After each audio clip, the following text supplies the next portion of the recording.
qué página es esa, Jorge? Estamos en la página, no es... nada, he avanzado un par de páginas respecto a donde nos quedamos el Ajá. otro día. Esta es la 307, de la misma clase, pero la página 307.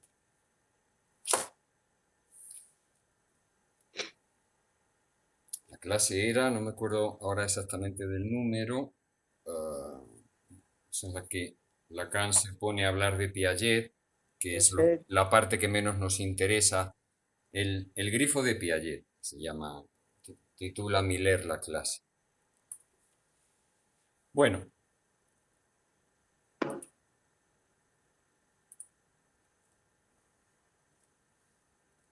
y ahora a ver si puedo quitar este cuadrito.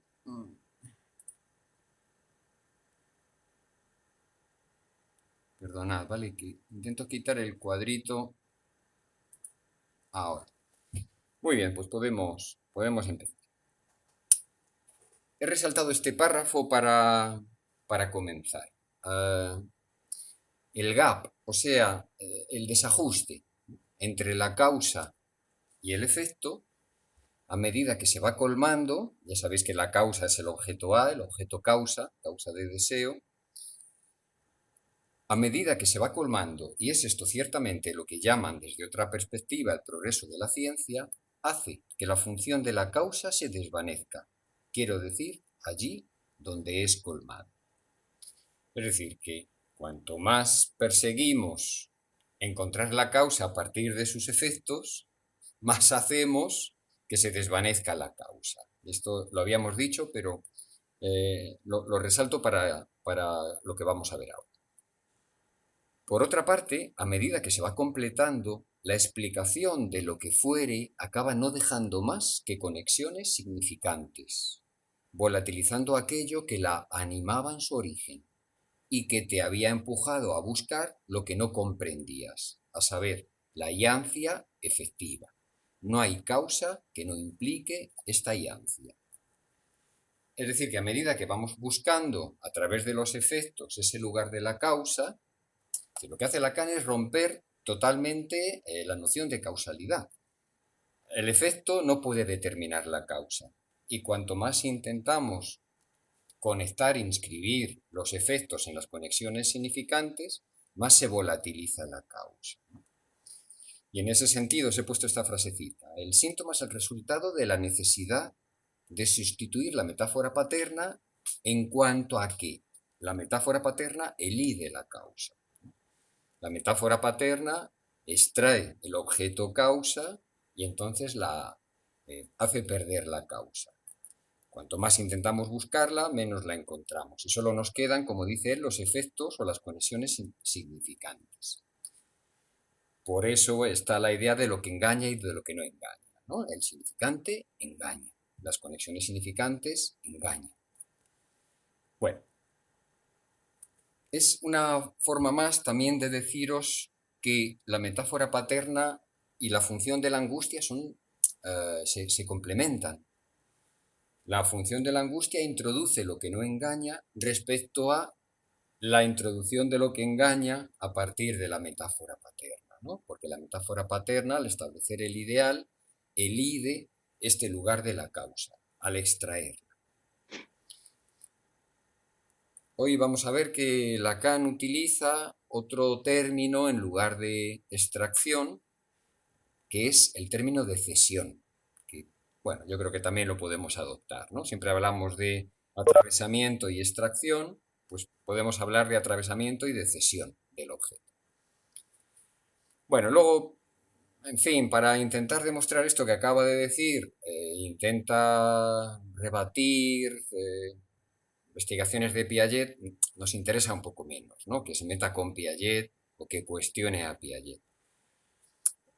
Aquí hay una cosa de las que personalmente me dan un poquito de rabia con Lacan y es que se enreda en esta pequeña pelea con Piaget y se deja lo más importante y lo más profundo, lo más novedoso que aporta para el final de la clase y se lo resuelve en una página. Y eso hace que vaya un poco deprisa y que seguramente esa falta de tiempo haga que nos perdamos muchos, muchos detalles de lo que está diciendo. Así que directamente nos vamos a este final, página 314.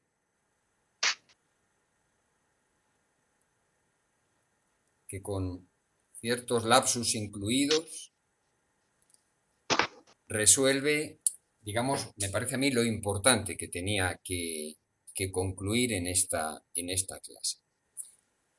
Os voy leyendo, luego os leo la frase esta que he anotado yo, que es un poco la conclusión. Aunque él dice el segundo, o se ha escrito el segundo, se refiere al primer. El primer tiempo de la operación es el tiempo de lo oral. Voy directamente a lo que nos interesa para poder avanzar. ¿Qué es lo que va a explicar aquí? El lugar que en el otro, el tipo de relación con el otro, que establece la relación con cada nivel del objeto. El nivel oral, el nivel anal, el nivel fálico, el nivel visual y luego el nivel de la voz o el nivel invocante. Cada uno establece un tipo de relación con el otro con mayúscula y un tipo de posicionamiento del sujeto respecto al otro, ¿no? Entonces, ¿por qué es tan interesante esta parte, aunque demasiado condensada? Porque va a explicar o va a ubicar el tipo de relación predominante, lo que predomina en la relación con el otro. En el objeto oral, lo que él viene a decir es que como lo que se manifiesta es la necesidad en el otro, a partir del plano oral, que es también el plano del alimento, la relación que se establece con el otro es básicamente una relación de dependencia. ¿Qué quiere decir eso? Que cuando el goce esté fijado a este nivel de lo oral, la relación que tenemos con el otro, por ejemplo, en la transferencia, ¿no? En los analizantes con los analistas, se manifestará sobre todo una relación de dependencia.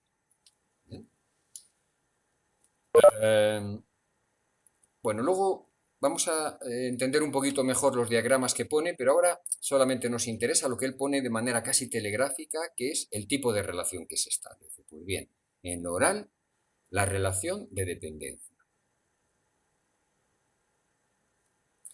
En el segundo piso, lo que él llama el segundo piso, el segundo nivel, que es el nivel anal, lo que tienen ustedes, dice, es el nivel de la demanda en el otro. ¿Vale? La relación fundamental con el otro se establece a nivel de la demanda. La demanda en el otro, lo que el otro demanda. ¿Vale? Lo que el otro demanda tiene que ver con el objeto anal. Si queréis aquí añadir algo, si vais anotando, que es un poco también una conclusión de todo lo que va a decir después, porque hoy y a partir de aquí sobre todo se va a dedicar a establecer las relaciones con el objeto anal y la importancia del nivel anal, que es lo que ha dejado un poco abierto hasta ahora. Bueno, pues esta relación con la demanda en el otro a este nivel va a dar lugar a una posición de aseguramiento. El piso anal, luego lo dice, pero os lo adelanto, ¿no? Porque es una conclusión también telegráfica, ubica al sujeto en un reaseguramiento, ¿no? En el nivel de un aseguramiento respecto al anal. Así que, si en lo oral la relación fundamental que se establece es de dependencia, cuando hay un goce oral muy fijado, ¿no? Es de esperar una relación de dependencia con el otro con mayúscula. Cuando la fijación es en lo anal, cuando el goce predominante es en lo anal, acá va a poner el ejemplo del obsesivo, casi a partir de ahora, la relación que se espera es el encuentro con la demanda y el aseguramiento, ¿no? El obsesivo se reasegura en lo anal. Toma el ejemplo del obsesivo, pero toma el ejemplo del obsesivo como referencia, ¿no? Respecto a qué pasa cuando hay una fijación en. En el siguiente nivel, ya sabéis, el tercer piso, el falo, función única respecto a todas las funciones de A, vuelve a resaltar lo que yo os digo tantas veces, cómo el falo es un objeto aparte del resto de los objetos, ¿no? Él no lo ubica todavía tan claramente, pero ya está viendo permanentemente que aquí hay algo diferencial, ¿no? Por eso, función única respecto a todas las otras funciones de A en la medida en que se define por una falta, la falta de un objeto. No es que los otros objetos no falten, pero los otros, más que por la falta, se definen por la pérdida. Lo que se pone en juego es la pérdida.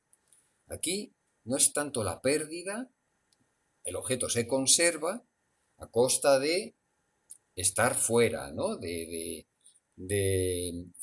de frenarse, de cederse respecto al goce.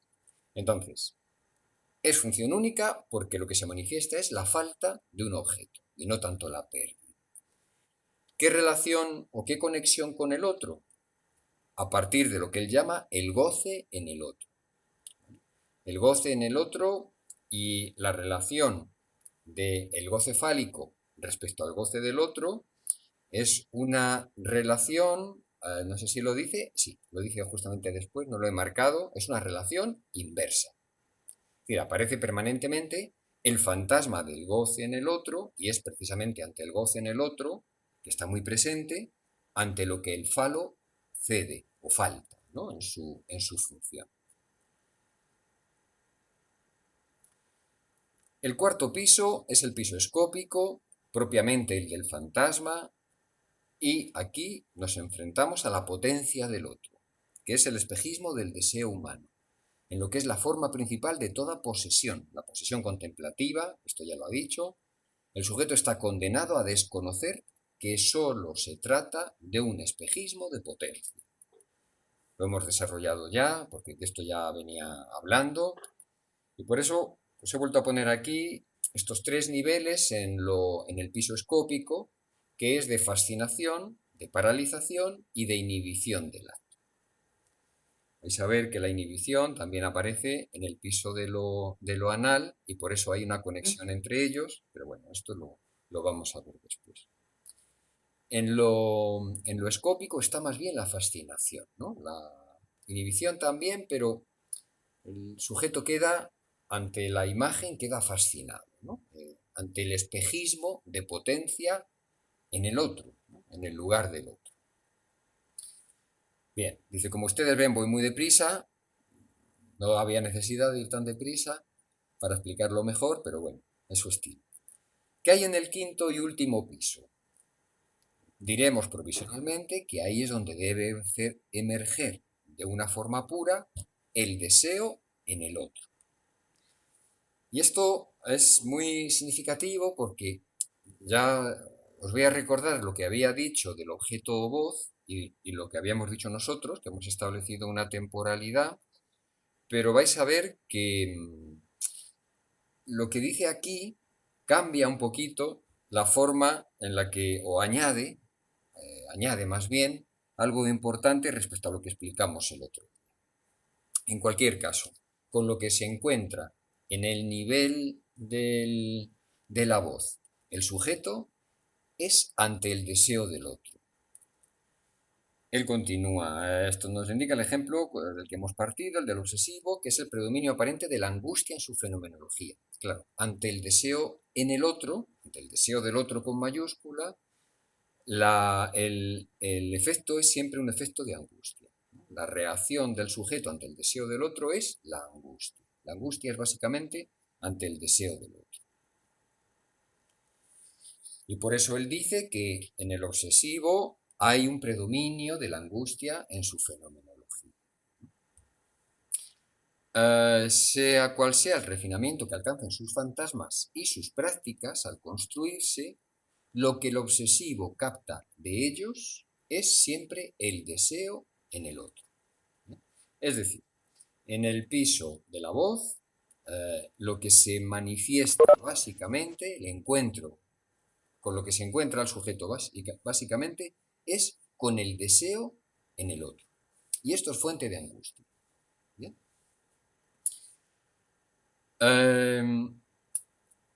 Bueno, os he puesto aquí al margen lo que se puede añadir a lo que dijimos el otro día. Paradme y preguntadme, quien quiera intervenir. Ya sabéis que no... Buenas tardes, Hola, Gerardo. ¿qué tal? Bienvenido. Buenas tardes a todos. Como no... Buenas tardes, Gerardo. Hola, buenas tardes, Gerardo. Hola. Entonces, ¿por qué digo que esto que comenta aquí nos hace replantear lo que dijimos el otro día? Voy a recordar lo que dijimos el otro día respecto al objeto voz y que es fundamental. Dijimos que lo podríamos dividir, ¿no? Que lo podríamos temporalizar en cuatro fases, en cuatro tiempos. En el primer tiempo voy a rescatar un poco, para no volver al párrafo que tardamos más, algunas de las cosas que él dijo, ¿no? En ese momento, también como hace ahora, de una manera tan condensada que no hacía falta, pero bueno. En el primer tiempo la voz viene del otro como alteridad, como vacío del otro. Yo creo que fue muy importante esto que comentasteis de la necesidad en este paciente que no me deja hablar, que no me deja ni siquiera hacer para mostrar que lo estoy escuchando, la necesidad que seguramente este paciente melancólico tiene de que yo encarne ese vacío, ¿no? Por eso me reduce a la más absoluta, pues eso, al más absoluto vacío, ¿no? A una presencia vacía. En parte me sigue viniendo, me requiere, pero me requiere como vacío, ¿no? Es una cosa que clínicamente yo creo que tiene su importancia. Así que viene el objeto voz como alteridad, ya que el otro no puede responder a lo que se dice. Y es este momento que es el de la extrañeza ante nuestra voz grabada. Nuestra voz, cuando la escuchamos viniendo de fuera, aparece como otra, ¿no? Como extraña. Por eso corresponde, dijo él en ese momento, a la estructura del otro constituir cierto vacío, el vacío de su falta de garantía, ¿no? Estas son palabras textuales. La voz presenta esa verdad. La verdad entra en el mundo, fijaos, la verdad, aquí utiliza el término verdad. Él condensa, pero los términos que utiliza están muy pensados. La verdad entra en el mundo con el significante antes de cualquier control.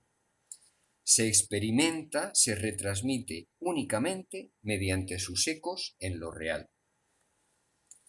Es decir, que hay un eco, ¿no?, que se manifiesta como algo real a partir del habla y a partir de la voz. O sea, lo interesante de la voz es que el objeto aparece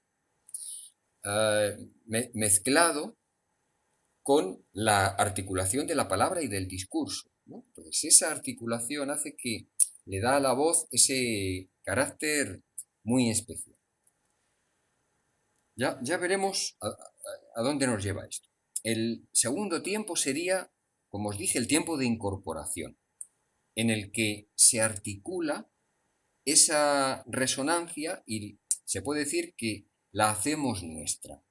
Él dice, la incorporamos como alteridad. Esa voz que suena otra, en ese segundo tiempo, es incorporada. Y ahí él distingue la identificación de la incorporación. Y dice textualmente, no es la misma identificación que en los otros objetos. ¿Vale? Esto marca una diferencia, digamos, cualitativa en el objeto voz. La diferencia es que no hay identificación, sino que hay incorporación. Se incorpora. El tercer tiempo, lo comentamos, que podríamos llamar el tiempo de atravesamiento en sí, que es cuando, como se retransmite únicamente mediante sus ecos en lo real, esto lo digo yo, se atraviesa como super yo. Es decir, es el momento de la angustia, del atravesamiento como angustia. Justamente por efecto de que en la voz el significante y el objeto van juntos. ¿Bien? Entonces, a la vez que aparece el discurso, aparece el atravesamiento como angustia, ¿no? Como exigencia del super yo, ¿no? Exigencia del superyo como vociferación. Ya no solamente como tienes que hacer esto o tienes que hacer lo otro, sino que está la voz como eco de lo real también en ese mandato del superyo. Y luego yo os dije, y aquí es donde viene la novedad, que el cuarto tiempo es el tiempo de extracción. Lacan diferenciaba ahí cómo no se hace en la palabra, si lo recordáis, sino que se hace en la música. Pero claro, yo luego pensándolo, claro, la voz se puede extraer con la música, ¿no? La resonancia real, esa alteridad de inicio de la voz y ese mandato de goce, ¿no? Imperativo de goce del superyo, puede extraerse, pacificarse con la música. Pero claro, la música no es metáfora. La música puede ser creación artística, está más en el nivel de la sublimación que en el nivel de la represión, ¿no? De algo de lo reprimido que se desvela. Entonces, el estatuto de extracción, el nivel de la extracción en el objeto o voz, en este nivel de la voz, este cuarto tiempo que yo señalaba, que yo creía que articulaba bien lo que decía Lacan, es más que dudoso. La conclusión puede ser que la voz, lo he puesto aquí en estos parrafitos al margen, en el cuarto tiempo no se extrae. Es decir, que en este nivel, en el nivel de la voz aparece, digamos, de entrada como resto. No se extrae del todo en el nivel, en este nivel de la voz, que para Lacan es el quinto nivel, ¿no? De la constitución del objeto y del deseo y del sujeto, porque van todos juntos. Es decir, a este nivel tenemos la problemática de la extracción. Si en el nivel anterior, que era el nivel de lo visual, teníamos la problemática del atravesamiento, en este nivel se pone en juego la angustia, por tanto el deseo en el otro, y justamente el problema es la extracción como pacificación. En el nivel de la voz es difícil salir de la angustia. Es difícil extraer el objeto porque es como que empieza ya como resto. Es decir, se manifiesta casi como A más y lo difícil es pasarlo al nivel de la abstracción, al nivel del A menos, ¿no? Hacerlo causa de deseo. Bueno, esto es lo que al resaltar él la función de la angustia, el lugar de la angustia a este nivel, al nivel de la voz, es lo que me parece que podemos concluir. Y por eso él habla de una salida o de una solución. Y aquí es como va a empezar a introducir, ahora lo veremos, el nivel de lo anal, del que hasta ahora no había desarrollado mucho, ¿no? En este seminario. Dice, la solución la conocemos también en el fenómeno. Para cubrir el deseo del otro, para cubrir quiere decir para tapar la angustia. Para cubrir el deseo del otro, que es lo que angustia, el obsesivo tiene una vía. Y la vía es el recurso a su demanda. Es decir, esto que hemos oído tantas veces de transformar el deseo del otro en demanda. Pero para cubrir el deseo, en la medida que en este nivel, en el nivel de la voz, el deseo del otro es angustia. Y sobre todo angustia a nivel del atravesamiento, que es a nivel del superyo. Entonces, observen a un obsesivo en su comportamiento biográfico, en lo que he llamado hace un momento sus tentativas de encontrar una vía de paso. ¿Por qué habla de vía de paso? Porque está hablando de que el deseo, para manifestarse, tiene que circular, no puede quedarse fijado a ninguno de los niveles. Si se queda fijado a este nivel, lo que tenemos es un aplastamiento del deseo por la angustia, y en concreto la angustia respecto al superyo, ¿no? al imperativo de goce del super.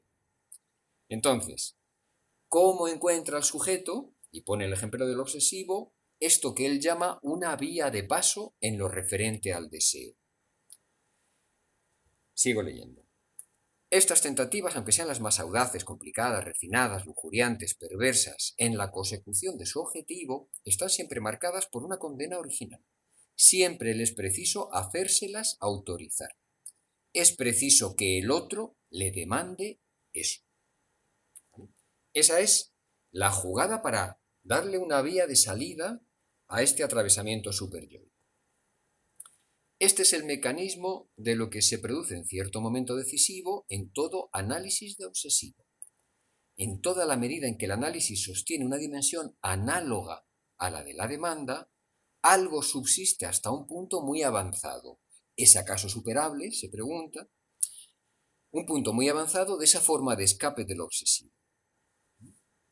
Es decir, creo que todos lo hemos experimentado en los análisis. El obsesivo es muy resistente en el análisis. Se agarra, ¿no?, a su modalidad de darle lo que aquí llama una vía de paso al deseo a través de la demanda.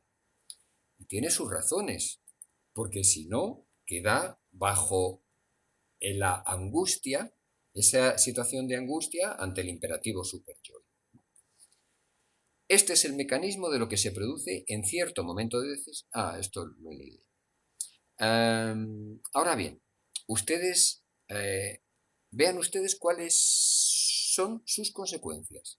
En tanto que la habitación del obsesivo es la cobertura del deseo en el otro por la demanda en el otro, el objeto de su causa, la causa de su deseo, se sitúa allí donde la demanda domina, o sea, en el estadio anal, donde A no es pura y simplemente el excremento, puesto que es el excremento en cuanto demandado. Es decir, ser justamente demandado es lo que le da al excremento su valor. Pero fijaos cómo ha conectado ese lugar, que es el lugar de la demanda, con la vía de salida del deseo. Como él en todo el seminario está pensando cómo se constituye el deseo y cómo está determinado por los diferentes lugares, por las diferentes fijaciones en los diferentes niveles, ¿no?, por los que tiene que pasar el sujeto en la relación con el objeto. Y en la relación con el otro, que es lo que viene a decir aquí, ¿no? ¿Qué efecto tiene respecto a ubicarse en la relación con el otro en cada uno de los niveles del deseo? Demanda, dice, el nivel de la demanda en lo anal, que no tiene nada que ver con el modo de deseo determinado por esta causa.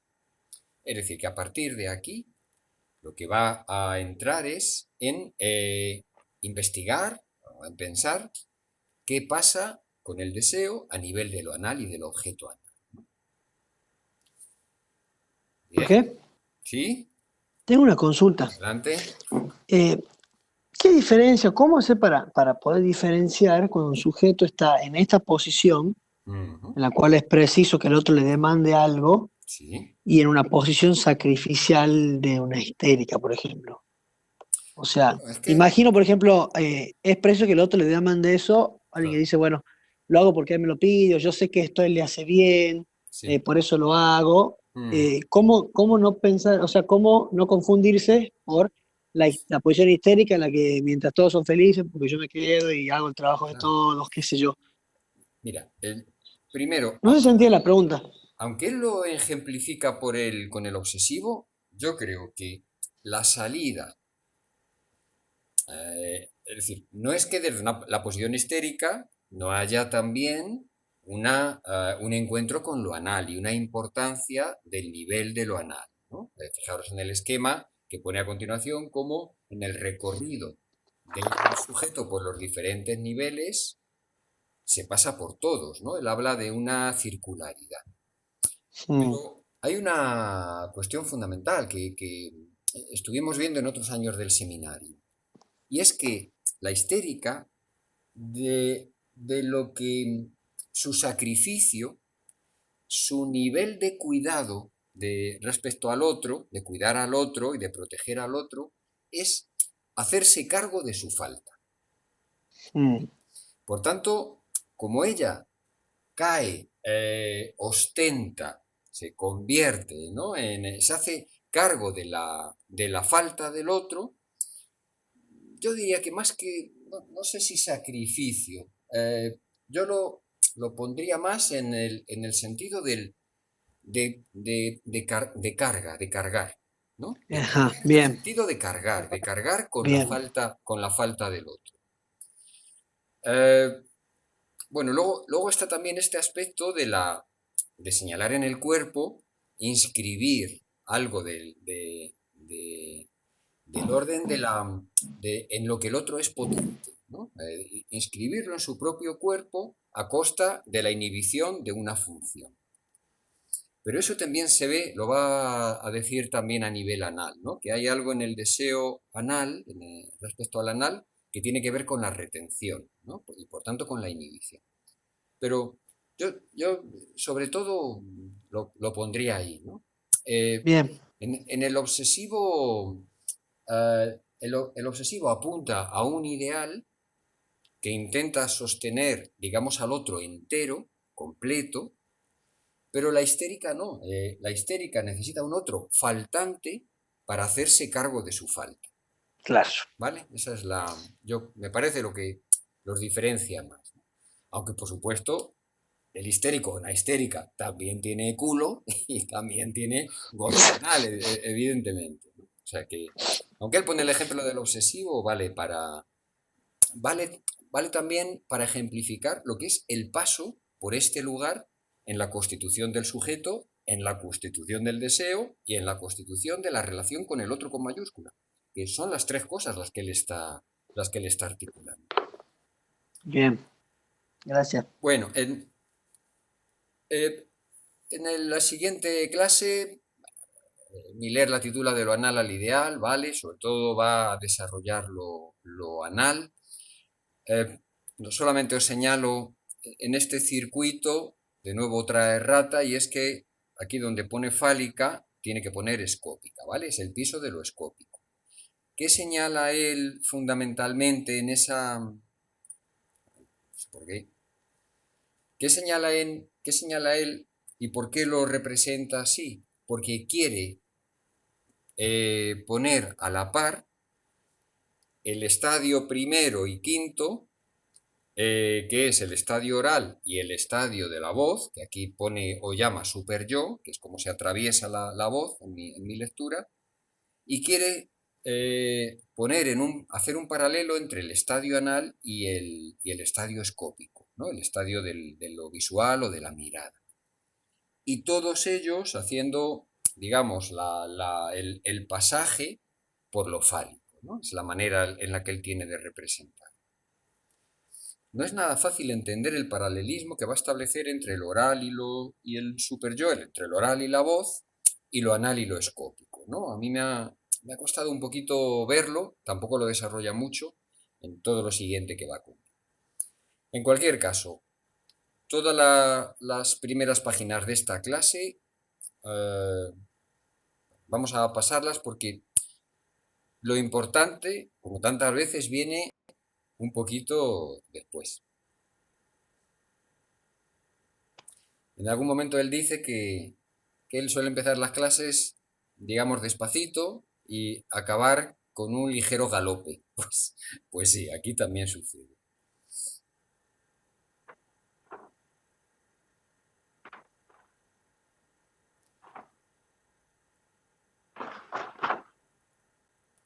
Bueno,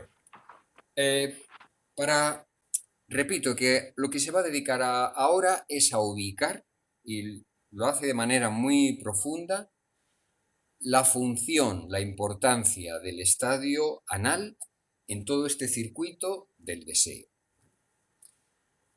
Dice, para introducirlo, dice, en el plano del estadio oral, donde el objeto A es el seno, el pezón, como ustedes prefieran, de lo que se trata en el fondo es lo siguiente. El sujeto que se constituye en el origen y alcanza su terminación también en el mandamiento de la voz, que sería el quinto nivel de la voz, no sabe, en lo oral, no sabe y no puede saber hasta qué punto él mismo es aquel ser adosado al pecho de la madre como bajo la forma del seno, tras haber sido el parásito que hundía sus vellosidades en la mucosa uterina como placenta. Es decir, después de ese estado previo al nacimiento, digamos, él habla de parasitación, ¿no? del organismo de la madre, a nivel oral no hay el sujeto no tiene posibilidad de ubicarse como sujeto respecto al objeto oral, al objeto pezón, que aparece en este estadio. No sabe, dice, no puede saber que el seno, la placenta, es la realidad del límite de A respecto al otro. Cree, eso es lo fundamental, cree que A es el otro. A nivel oral, el sujeto cree que A minúscula es el otro y que cuando se ocupa de a lo que se enfrenta es al otro. Y al otro con mayúscula, la madre. ¿Vale? Claro. Por eso, por este creer que A es el otro, que el objeto es el otro, aquí aparecen, yo creo, dos cosas. Uno, esto que ya hemos dicho, la relación de dependencia con el otro. Porque confunde al objeto, al objeto de goce con el otro con mayúscula, ¿no? Entonces, aparece de nuevo esto que habla de una relación básicamente de dependencia. Acordaos que había dicho que es el lugar de la necesidad, ¿no? En el otro y respecto al otro. Pues la relación de dependencia. Sin embargo, en los diagramas que antes los puso y claro, no dijo nada para explicarlos, yo los he vuelto a escribir aquí porque ahora sí se puede entender que si confunde, que si cree a este nivel que A es el otro, ahora se entiende mejor que A minúscula esté situado en la intersección entre el S, que aquí es del sujeto, y el otro barrado. ¿Vale? Ahí es donde se situaría, este es el diagrama, estaba en la página 314, que ubica al objeto, al sujeto y al otro en el plano de lo oral. No es capaz de distinguir el lugar del otro del lugar de A minúscula, ¿no? Por eso lo representa así. Y fijaos que como no lo puede distinguir, como no puede hacer esta distinción, el sujeto aquí no aparece barrado. Él no lo ha representado con la barra, lo ha representado como un sujeto no faltante, ¿no? Como un sujeto que todavía no está constituido. ¿Vale? No define su lugar todavía. Esto es importante porque ya empieza a marcar la importancia del segundo nivel, que es del nivel anal. Entonces dice, por el contrario, en el nivel anal, tiene por primera vez la oportunidad de reconocerse en un objeto. Pero aquí no vayamos demasiado deprisa. Algo de este objeto gira. Se trata de la demanda de la madre. Bueno, esto lo vemos ahora, pero os he puesto aquí el diagrama que había puesto en la página 314, donde ahora sí, en donde no podía ubicarse respecto al otro, ¿no? Solamente podía confundirlo con el A minúscula, con el objeto A. Ahora, a partir de este nuevo contexto que es lo anal, aquí sí aparece un lugar del sujeto, y por eso pone la barra, sujeto barrado, respecto al otro barrado, ¿no? Así que ya tenemos, digamos, una primera función, un primer valor de lo anal, que sería darle una salida al sujeto para cubrir esta dependencia, primero para cubrir la salida de la voz en cuanto a la dificultad de extraer la voz a ese nivel, al nivel de la voz. Y ahora, en un segundo valor de lo anal, sería para salir de la dependencia respecto al otro con mayúscula en lo oral. ¿Vale? Lo anal le da la posibilidad de reconocerse a través de un objeto, ¿no? Algo de este objeto gira. Se trata de la demanda de la madre. Gira, guárdalo, dalo. Si lo doy, ¿a dónde va? La importancia determinante de los dos tiempos de la demanda.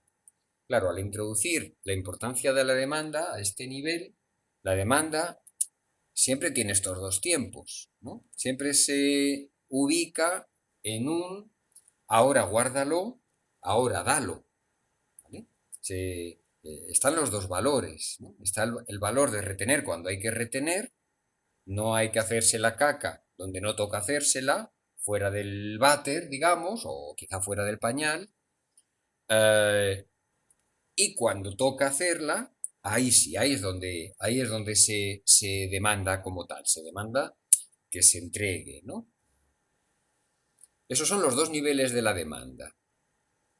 Guárdalo, dalo. ¿Por qué son tan importantes estos dos tiempos? Porque el montoncito en cuestión se obtiene a demanda y es admirado. Claro, una vez que es dado, cuando toca darlo, qué caca tan lindo. Pero el segundo tiempo de esta demanda implica que sea, por así decir, repudiada, porque esta linda caca, de todos modos, se le enseña al niño que no debe mantener demasiadas relaciones con ella, salvo por la vía bien conocida, que el análisis reconoció igualmente, de las satisfacciones sublimatorias. Entonces, los dos niveles lo que incluyen es lo que va a llamar ahora inmediatamente la ambivalencia respecto al objeto. ¿Vale? Por una parte, eso es caca, y por otra parte, el valor de guardarlo y de entregarlo cuando toca entregarlo, ¿no? Cuando es reconocido como, pues, reconocido en esa entrega al sujeto, ¿no? Ahora sí, ahora no. Dice, muy bien, podríamos ver allí el origen de la ambivalencia obsesiva. Es mío este síntoma y sin embargo no es mío. Es decir, el obsesivo siempre está en esto es mío, esto no es mío, casi yo diría más, y Lacan también lo comenta en otro momento, estoy ahí y a la vez no estoy ahí. ¿No? Está y a la vez se ausenta. ¿No? Que es a veces un recurso muy importante ante el dolor, ¿no? De repente sale de escena y, bueno, puede mantenerse, digamos, frío ante ciertas situaciones donde en otro caso no la, podría quedar destituido, ¿no? Por el dolor o por la angustia. Ya no digamos los modelos estos que todos tenemos del cine, que es del el machote que no se inmuta, ¿no? Ante las situaciones más angustiantes. Y claro, eso es fascinante, ¿no? Volviendo también al tema de lo visual. El espejismo de potencia, ¿no? del otro. Bueno, aparece aquí un cuadro que vamos a pasar. Dice, bueno, ¿por qué? Porque aquí lo que de alguna forma conecta es la relación que tiene, esto ya lo había hecho Freud en El hombre de los lobos, también Lacan lo nombra, la conexión que tiene esa expulsión del objeto en lo anal, esa extracción del objeto en lo anal con la castración, ¿no? Por eso había puesto el objeto falo en el medio del circuito circular del objeto y del deseo. Lo anal, la extracción de lo anal cobra importancia porque se articula con el menos fin, es decir, porque toma el valor también de castración. Bueno, dice, el hecho de que el deseo macho encuentre su propia caída antes de la entrada en el goce de la pareja femenina e incluso el hecho de que el goce de la mujer se aplaste, para retomar un término tomado de la fenomenología del seno y del lactante, en la nostalgia fálica, implica que la mujer se ve exigida, diría que casi condenada, a no amar al otro, macho, más que en un punto situado más allá de aquello que la detiene, que le detiene a él y que la detiene a ella también en cuanto a deseo, que es el falo. A este más allá se apunta en el amor. ¿Por qué lo destaca? ¿Por qué lo conecta con el falo, lo anal? ¿Y por qué introduce este aspecto de amar al otro como otro sexo, sobre todo al otro macho, más allá de este desvanecimiento fálico y este más allá que apunte al amor? Pues porque en ese amor lo que aparece, lo que se pone en juego es esto que llama el don. Hablar aquí de don no es sino metáfora. Aquí volvemos a tu pregunta, Hernán, ¿vale? El don, lo que es el dar, no es Sí. exactamente lo mismo que la posición histérica de cargar con la falta del otro, ¿no? Aquí se manifiesta en un dar, se manifiesta en un demostrar el amor a través del don, del dar. Dice, hablar aquí de don no es sino metáfora. Es demasiado evidente que el macho no da nada, la mujer tampoco. Y sin embargo, el macho y la mujer no dan nada en el ámbito donde deberían de conectarse, o esperamos que se conecten en la relación sexual, es decir, a nivel del falo. Y sin embargo, el símbolo del don es esencial en la relación con el otro. El don es el acto supremo, se ha dicho, incluso el acto social total. Claro, el don es la demostración del amor, ¿no? Luego vendrá lo de amar es dar lo que no se tiene, para fijar, para acentuar el valor del don como tal. No de lo que se da, sino del hecho de dar, ¿no? Del don en sí. Nuestra experiencia nos ha hecho comprobar desde siempre que la metáfora del don está tomada de la esfera anal. Por eso aparece lo anal, ¿no? Por eso aparece ahora. Desde siempre se ha visto que el escíbalo, para empezar a hablar más educadamente, es en el niño el regalo esencial, el don del amor. ¿Bien? Es decir, que siguiente valor que conecta con lo anal, ¿no? Con este nivel de lo anal. El nivel del don y por tanto el nivel del amor, ¿no? Del amor, de la manifestación del amor. Fijaos, no lo que da de sí la caca, ¿no? Lo que nos da de sí la caca, ¿no? En cuanto a lo que él va recorriendo.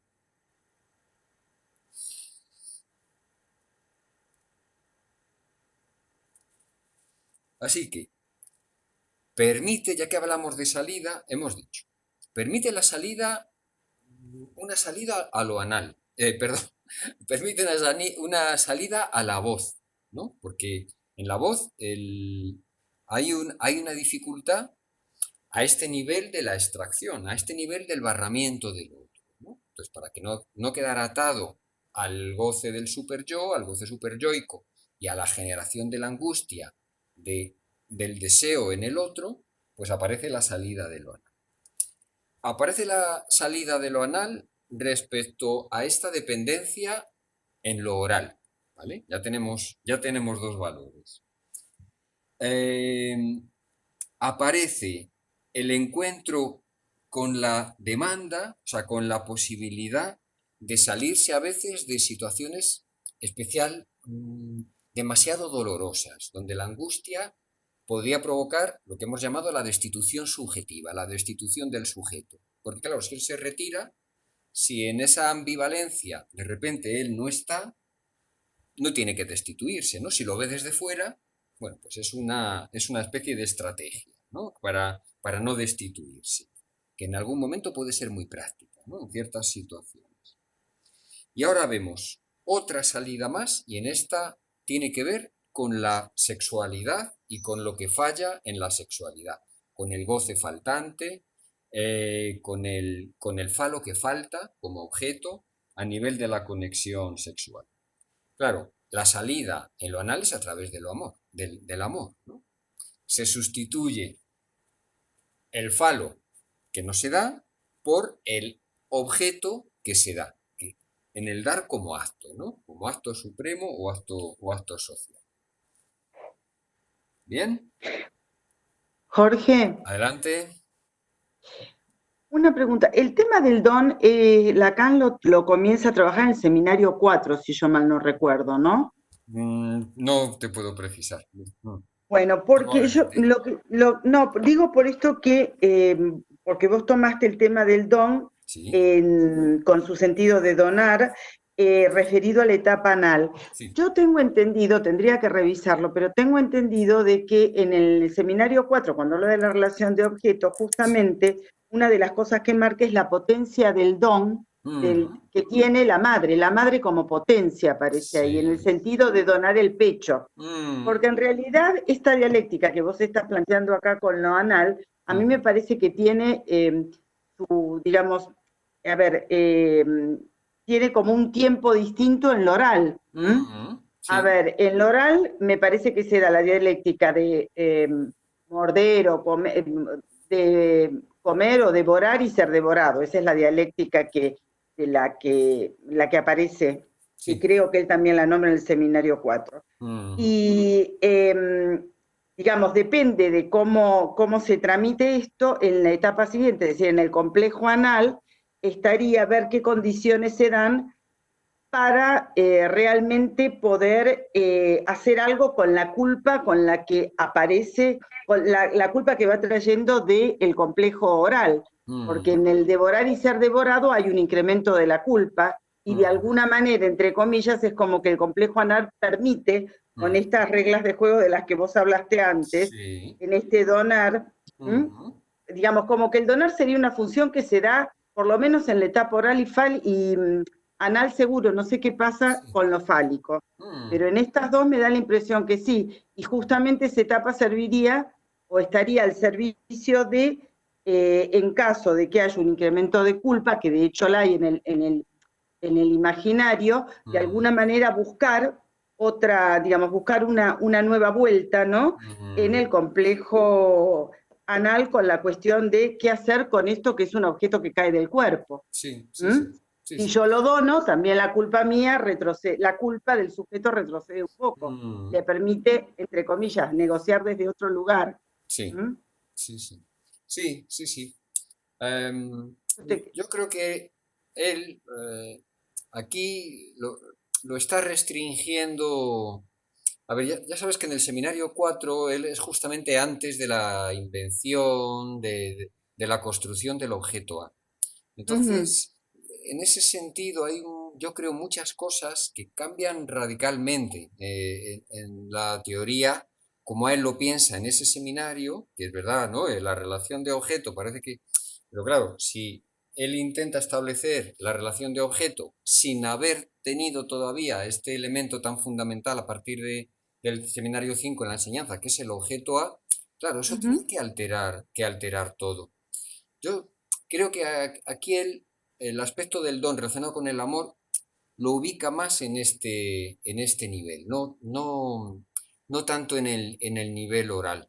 Lo Eh, ubica en el nivel anal, es decir, sí, a ver si lo entiendo, lo que tú me quieres decir es que a partir de la conceptualización del objeto A, el tema de la donación está más del lado del complejo anal, más del lado de ese objeto, yo lo entendería así, ¿vale? pero Por eso te lo preguntaba. es justa, pero bueno, pero es justamente lo que le está diciendo aquí, ¿no? Ujú, Am, dice, nuestra experiencia nos ha hecho comprobar desde siempre que la metáfora del don está tomada de la esfera anal. La metáfora del don tomada de la esfera anal. O sea, no es que lo restrinja a lo anal, sino que es, digamos, lo anal lo que materializa, ¿no? Lo que hace material este aspecto fundamental del don en la relación con el otro. Mm, el deseo respecto a lo oral, fíjate que habíamos hablado de ello en otra clase. Yo no sé si ahora me voy a acordar porque él habla del vampirismo, ah, sí. pero no me acuerdo ahora mismo. Fue Bueno, este no. año me parece que lo vimos. Sí, sí, sí, lo vimos este Lo año. vimos este Yo lo año. debo, lo Sí. debo tener por algún lado cuando habla del vampirismo, y que me ha recordado lo que tú has dicho, pero ahora no soy capaz de articularlo con lo que tú estás planteando. Pero bueno, lo puedes buscar. Buscar la clase, ahora mismo no te sé decir Sí, en la que aparece, pero como lo sí, hemos sí, ido viendo y subrayando, y ver cómo lo toma él, lo oral, a en nivel este del seminario. objeto A. Lo que está Ujú. claro que al plantear el objeto A y a plantear estos dos niveles del objeto A en la constitución del deseo, que es el atravesamiento, eso sí que es lectura mía, pero el atravesamiento y la extracción, el atravesamiento y la cesión, lo que aquí va a empezar a llamar el cesión del objeto, Ujú. claro, eso cambia todo.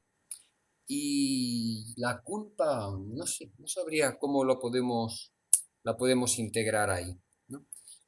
Yo creo que él hablaba de la el encuentro precisamente con la impotencia del otro en lo oral, ¿no? Pero bueno, habría que retomar esa clase. No, Ta, ta, ta, no ta. tengo tanta memoria. No, no importa.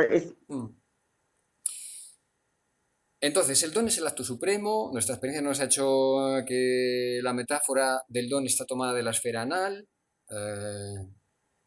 donde desde siempre se ha visto que el escíbalo, para empezar a hablar más educadamente, es en el niño el regalo esencial, el don del amor.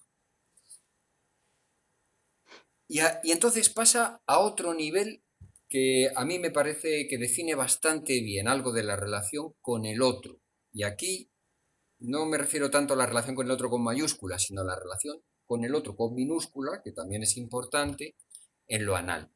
Porque dice la función de la huella fecal, ¿no?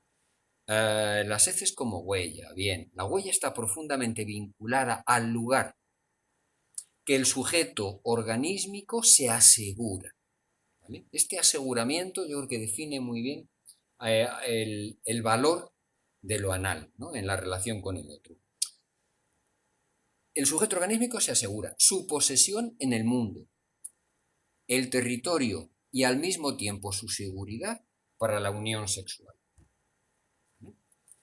Es decir, que hay algo de la huella anal que establece como una especie de perímetro, como hacen los animales, ¿no? Que marcan con el pis y la caca ese perímetro olfativo para que no entren rivales, pues algo tiene ese encuentro con lo anal que establece el lugar del aseguramiento, ¿no? De un reaseguramiento como él comenta.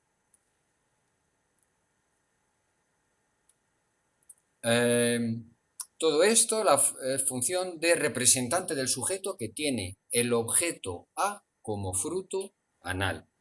Claro, si él con su huella anal, establece el perímetro donde se puede sentir seguro, evidentemente está delegando en la huella su presencia, ¿no? Algo de su presencia lo está delegando como representación en la huella anal. Pero fijaros que he ido dando un poco la lista, y hay más, de los valores de lo anal, ¿no? Los valores en la constitución del sujeto de lo anal.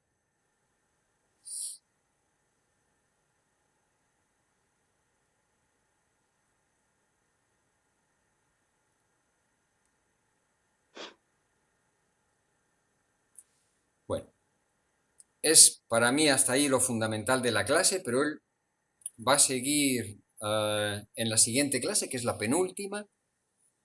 Las dos últimas, como siempre, son, sobre todo la última, son clases donde él condensa un poco, a veces hace conclusiones, pero son muy importantes las dos, ¿no? Muy importantes de leer. A ver hasta dónde podemos llegar con esta, con la 23, y si podemos el último día la dedicamos a la 24, que es la última, o lo que nos quede de la 23.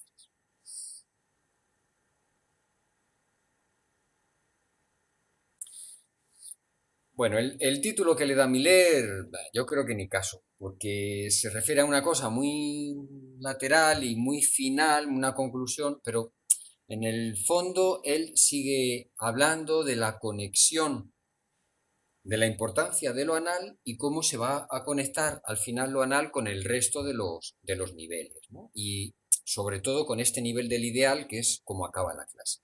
Bueno, vamos poquito a poco.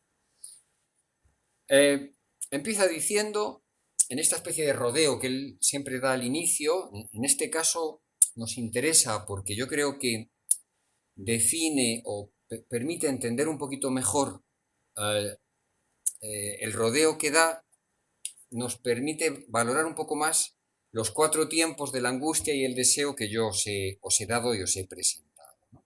Primero dice, la angustia es sin causa, pero no sin objeto. ¿Por qué aparece esta distinción? Es sin causa en la medida que su causa es un objeto que está extraído, ¿vale? En esa medida entiendo que dice sin causa, pero no sin objeto en la medida que después la angustia se hace presente a través de la presencia de un objeto, ¿no? Esto es un poco lo que hemos visto en en nuestros 4 tiempos de la angustia articulada con la metáfora paterna. Por eso os he puesto que la angustia es sin causa y la señal de angustia es señal de lo que falta, ¿vale? Por eso es señal de castración, es señal de un goce que se manifiesta como goce de la castración, como goce faltante. Es sin causa, pero no sin objeto. No solo no carece de objeto, sino que designa muy probablemente el objeto, por así decir, más profundo, el objeto último, la cosa, ¿no? Toma de un término de Freud, das Ding, la cosa aludiría a esa especie de objeto mítico o imposible de alcanzar, ¿no? Como límite final a toda posibilidad de encuentro o de conocimiento en el sujeto.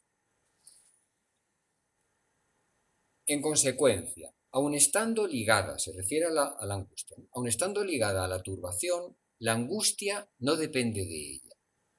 Por el contrario, la determina.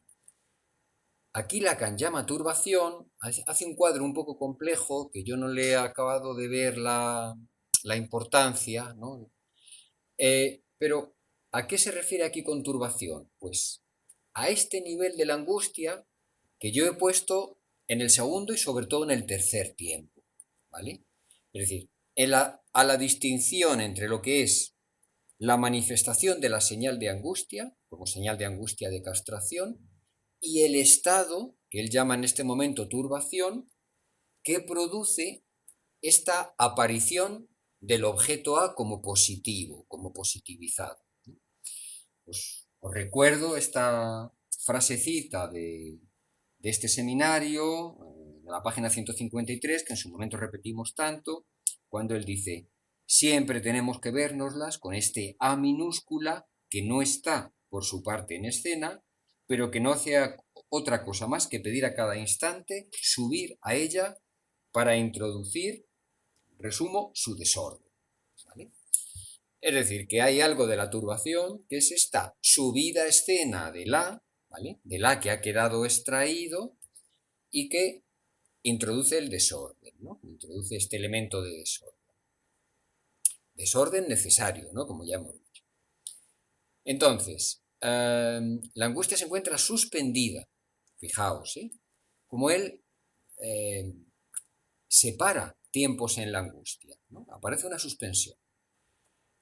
Se encuentra suspendida entre, por un lado, la forma anterior, por así decir, de la relación con la causa, el que hay, yo diría, la extracción de la causa, o sea, el A como perdido,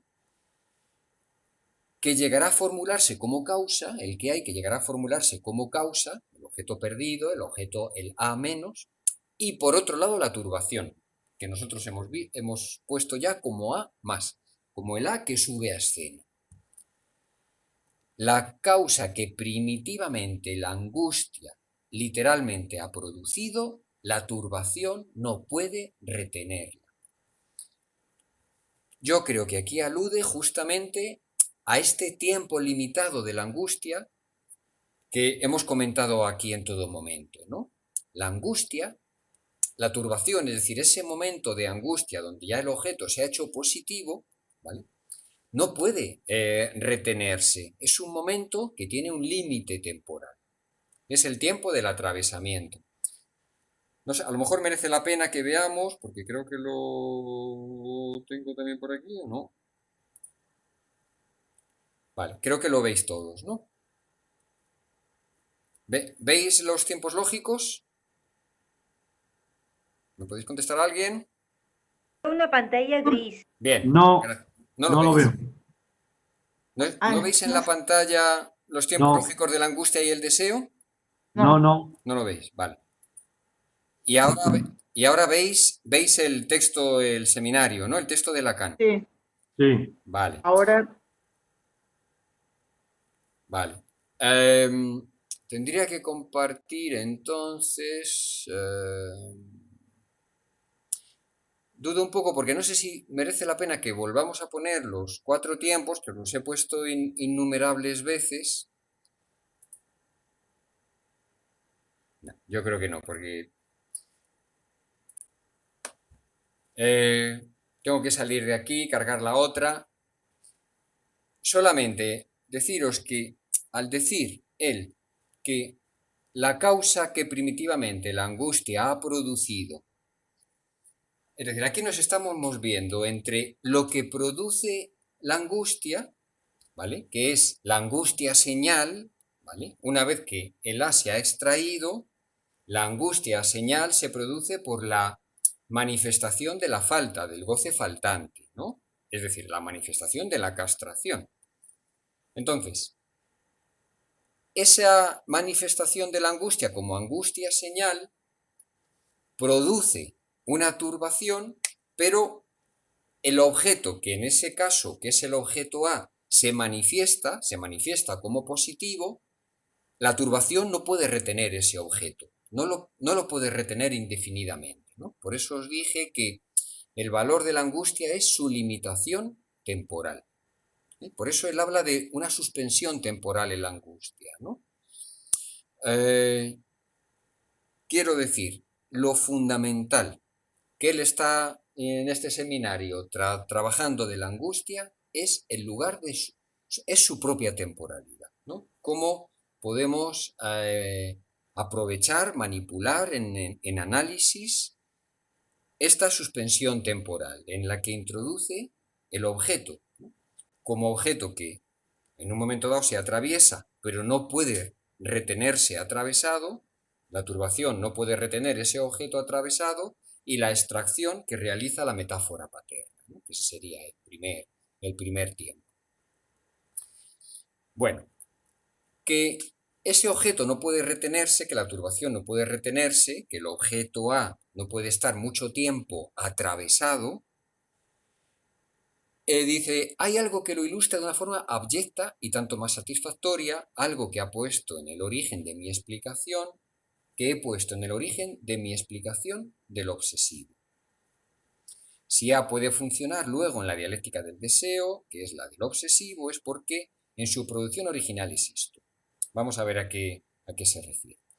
La turbación está coordinada con el momento de la aparición del A, momento del develamiento traumático en que la angustia se revela como lo que es, como lo que no engaña, momento en el campo del otro, por así decir, se hiende y se abre hasta el fondo. ¿Qué es este A y cuál es su función respecto al sujeto? ¿Qué está conectando aquí? Está conectando los diferentes momentos que yo he intentado señalar con mi diagrama.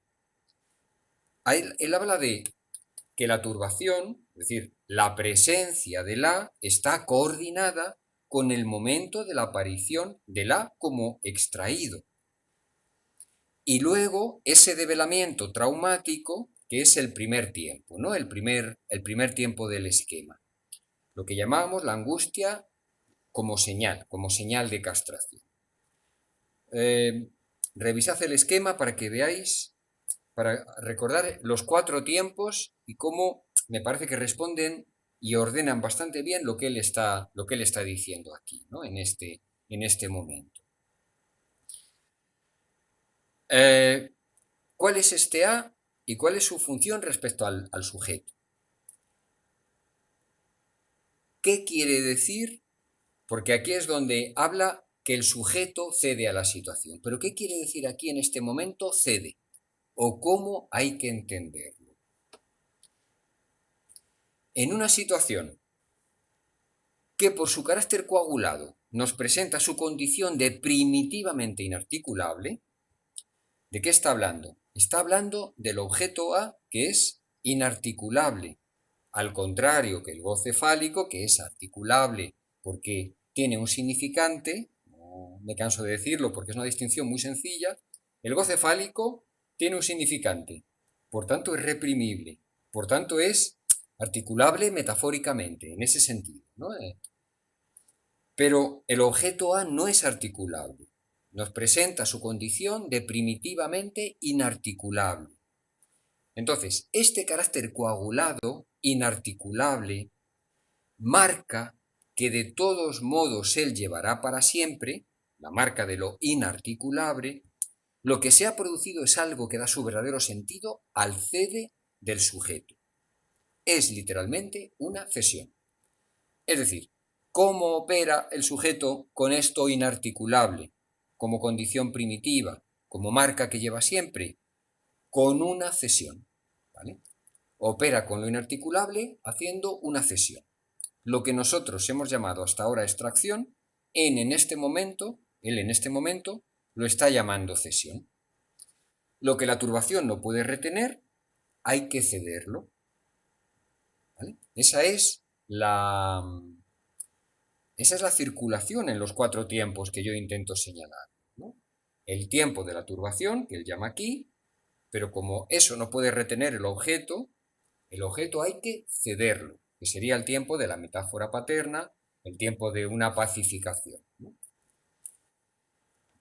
Este carácter de objeto cesible es un carácter tan importante de la, bueno, es un carácter fundamental de la, ¿no? Es lo que viene a decir y que se manifiesta en todo el resto de los niveles. A partir de ese momento, el A se convertirá en su carácter será el del objeto cesible, su naturaleza será la del objeto cesible.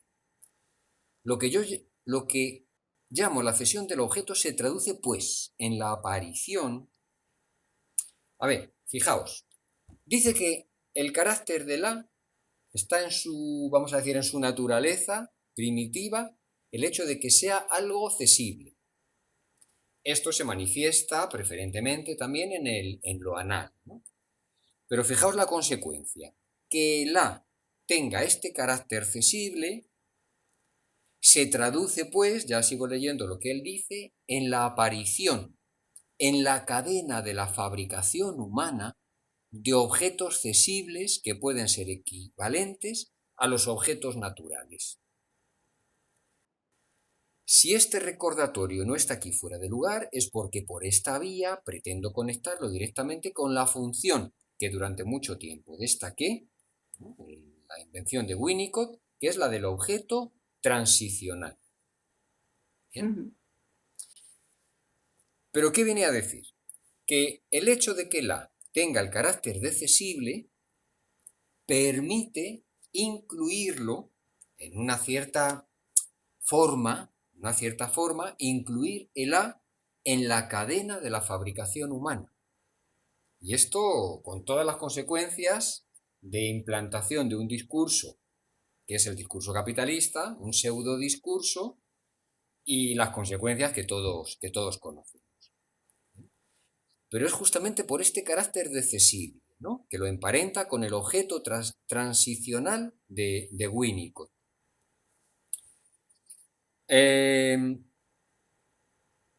Sigo, porque yo os he puesto aquí, bueno, y la imagen de A, pero vamos a ver a qué... Perdón, tengo una pregunta. Adelante, adelante. Es que hace poco, el viernes o el jueves, ¿Sí? estuve en una clase sobre el lugar del analista, y quien daba la clase comparó ese lugar de objeto que cada analizante, en el que cada analizante coloca al analista, porque es lo que necesita hacer, ¿no? Y comparaba ese lugar de objeto en el que es colocado el analista con el objeto transicional de Winnicott, en el sentido de que no es un objeto más con el que se pueda... o sea, tiene carácter de objeto, pero no se puede operar con él como tal. O sea, decía, por ejemplo, el objeto transicional no se puede lavar, ¿no? O sea, no se puede meter a la lavadora. Está aparte del resto de objetos. No tiene... Entonces, por eso me he quedado aquí pensando... Sí, sí. Porque o sea, el resto de objetos a los que se está refiriendo aquí sí que forman parte de, o sea, quiero decir, pueden entrar en la metonimia o en el discurso capitalista o en el pseudo discurso, ¿no? O sea, no sé si me explico. Sí, vamos, yo te entiendo, Beatriz, pero te voy a decir lo que pienso y tú me dices también si algo te aclara o si tenía que ver con lo que tú planteabas. Vale. Claro, el objeto transicional es en sí mismo, y yo lo he pensado leyendo este párrafo, porque yo no lo había pensado antes. Pues lo he puesto aquí en azul. el objeto transicional, tal y como lo está planteando aquí Lacan, y como puede incluirse como mercancía, ¿no? Como objeto de la fabricación humana tomada por el discurso capitalista, no es del todo a más esto que estamos viendo como el objeto que se atraviesa, el que sube a escena, el que se atraviesa, pero tampoco es a menos, no es el objeto que se extrae. Por eso lo de transición, por eso está, digamos, en un entretiempo.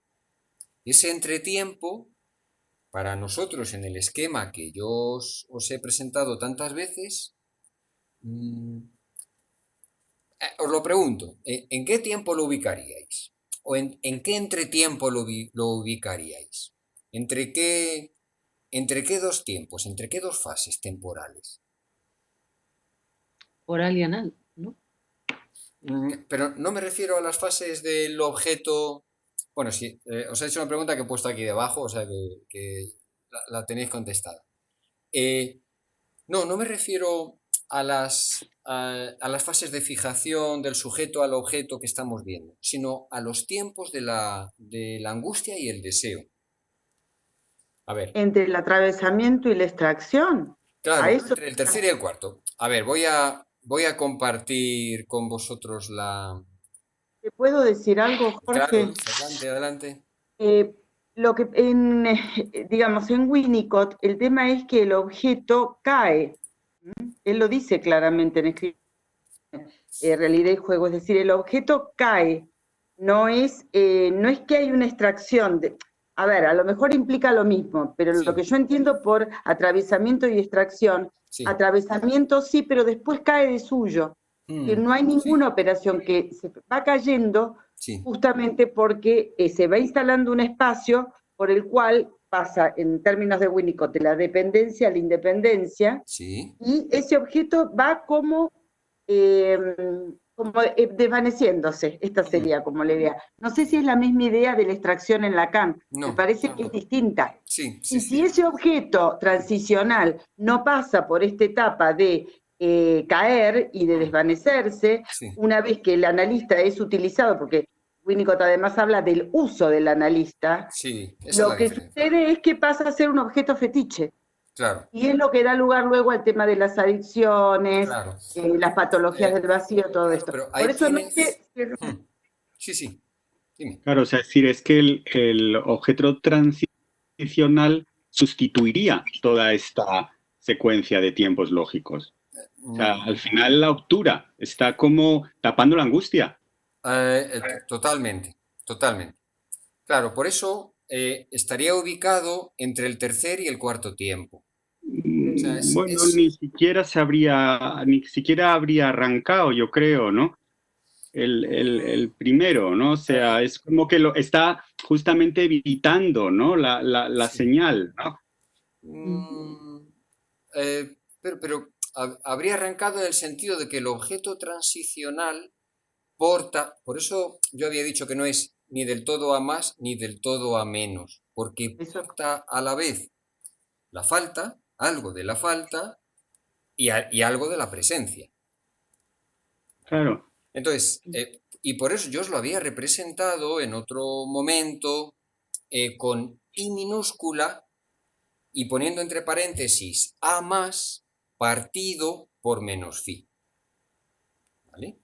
Entonces, eso para mí es lo que representa el objeto plus de goce de Lacan, el que recupera a través de la mercancía el discurso capitalista, porque le da una especie de materialización a este objeto partiendo de una imagen, ¿no? de una imagen atractiva que tiene en su interior, que porta en su interior la presencia, de alguna manera la presencia del objeto, pero también la falta, ¿no? También la castración. Por eso I minúscula y entre paréntesis A más partido por menos phi, ¿no? Esa es la idea. Yo lo ubicaría en un pasaje, o sea, si tú entiendes al analista como efectivamente ese lugar de transición, ¿no? Entonces sí, pero yo creo que no es como lo entiende Lacan. Lacan lo entiende totalmente como un objeto que se extrae, como una basura, no como un objeto funcional. Esa es la diferencia fundamental. Como un objeto extraído. Por eso lo compara con una basura. ¿Vale? Claro, No eso tiene... sería quizás... perdón, Jorge. Sí. No, perdón. No, pienso, vamos, se me ocurre, ¿no? Que el objeto transicional, el analista sería objeto transicional en la primera fase del análisis. Es como el sujeto supuesto saber. Bien, es decir, claro. Sí. Claro. Sería objeto transicional más bien cuando está en este tiempo de la articulación. De articular. De algo de articular la falta, articular el objeto que se ha extraído, efectivamente. Es decir, estaría entre el tercer y el cuarto tiempo, ¿no? El cuarto tiempo abre a la articulación, porque hay una extracción, ¿no? Que es lo que tú planteas. Pero esa extracción, yo entiendo para Lacan, no viene de suyo. Viene de suyo, por lo que él ha dicho, porque la turbación no puede retener su objeto. Es decir, la angustia en sí mismo está limitada. En ese sentido sí viene de suyo, pero lo que no viene de suyo es la extracción en la metáfora. Y hay muchas otras salidas donde el objeto no es extraído de esta manera. Es decir, para ser extraído, para ser convertido en objeto causa de deseo y para ejercer la prohibición del goce fálico, esto es el cuarto tiempo y ahí tiene que funcionar la metáfora paterna. O sea que no viene de suyo, no se desvanece, digamos, de manera natural, ¿vale? Para que se extraiga tiene que aparecer la metáfora paterna. Sí, no tiene la funcionalidad de la que vos... Es decir, en Winnicott hay un tema de funcionalidad, es correcto eso. Sí. En cambio aquí es más estructurante la operación. Claro, porque... Responde a la estructura, porque vos... Justamente no es habilitar la metáfora paterna. No. Es hacer aparecer la angustia. Ese es el deseo del analista. Sí, es totalmente... El deseo del analista no es transición, tal y como yo lo entiendo, también por lo que antes preguntaba Beatriz. No es transición, es extracción e introducción de la angustia. Sí. ¿Vale? O sea, es introducir la angustia para que pueda volver a recomenzar el proceso, no para proceder a la articulación, no para proceder a la metáfora, a la pacificación de la metáfora paterna, sino, como dice el discurso del analista, para hacer caer el ideal. Es decir, el A encarnado por el analista no es la tranquilidad de la mantita, del objeto transicional, es todo lo contrario, es que le quitas la mantita. Sí. Así es como yo lo entiendo. Por eso no es funcional. El deseo del analista, ya lo hemos dicho muchas veces, no es que la cosa funcione, ¿vale? El que hace que la cosa funcione es el discurso del amo. El discurso del amo es funcional. Tiene el objetivo de que la cosa circule, de que funcione, de que la se extraiga. La metáfora paterna es funcional. El deseo del analista no es nada funcional. Es destructivo en el sentido de vuelve a introducir la angustia para que ahí pase algo, para que no quedemos atados en el idilio de la transferencia amorosa, en el idilio de dar sentidos y dar sentidos y dar sentidos al análisis. Sí, yo creo que son dos cosas totalmente distintas, aunque es cierto que él lo cita a Winnicott, porque Lacan le reconoce todo el tema de la importancia de la paradoja, bueno, una serie de cuestiones.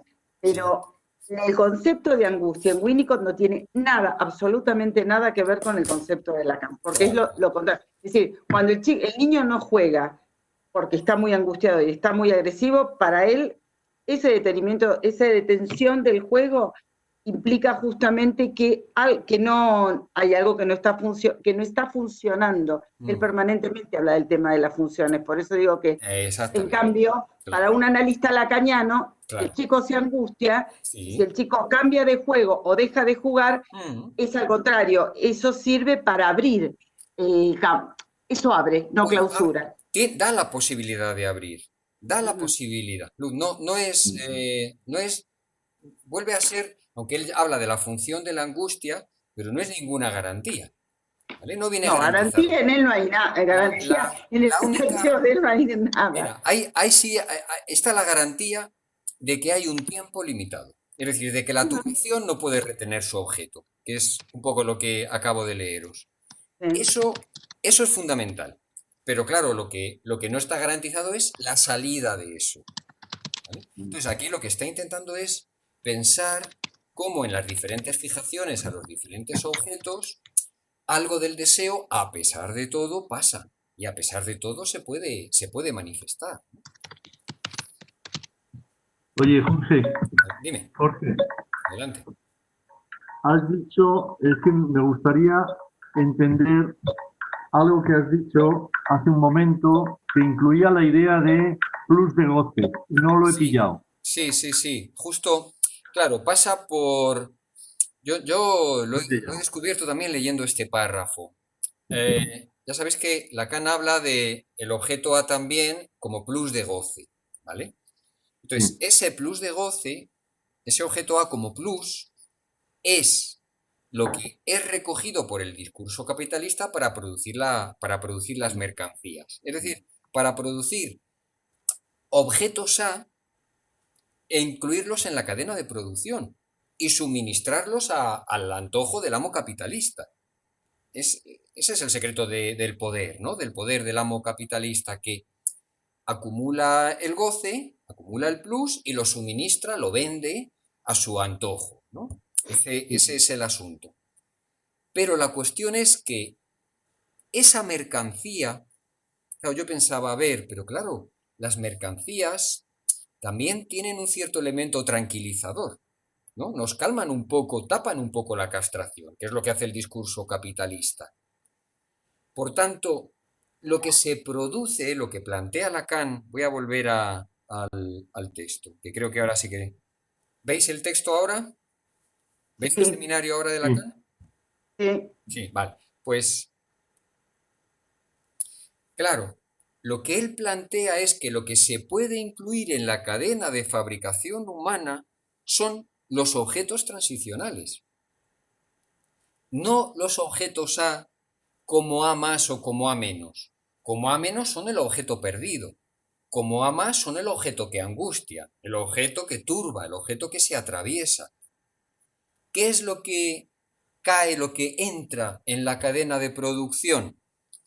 Este objeto que tiene que ver, vamos a decir, sustituto del objeto transicional de Winnicott, que es un objeto muy particular en cuanto a que, tal y como es una lectura mía, como os estoy señalando, incluye algo del orden de una presencia y algo del orden de una falta. Y eso lo incluye a través de una imagen, vamos a decir, atractiva o brillante.